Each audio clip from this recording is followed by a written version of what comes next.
Now to 12 responds. The tax filing deadline is right around the corner, and we've been hearing from viewers wanting to know if Rhode Island will create an unemployment tax exemption like the federal government. 12 News consumer reporter Gina Marini reports there are two bills aiming to do that, but it's unclear if they'll become law. Gina? That's right. Bills pending in the Rhode Island House and Senate would mirror the federal unemployment tax exemption. Hearings for both are expected to happen next week. From March through December of last year, data from the Department of Labor and Training shows more than 260,000 people received unemployment benefits. In late March, unlike the federal government, the Rhode Island Division of Taxation decided not to create an unemployment tax exemption.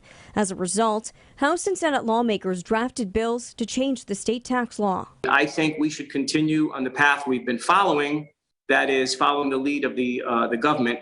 In the last 2 months, 12 Response has received at least a dozen questions, either asking if the state will create an unemployment tax exemption of $10,200, mirroring the federal government, or the status of those two bills. We've received many phone calls from constituents. Senate Minority Leader Dennis Algier is a co-sponsor of the bill. He tells me while meetings have been remote, he said there's no reason why the bill hasn't been scheduled for a hearing yet.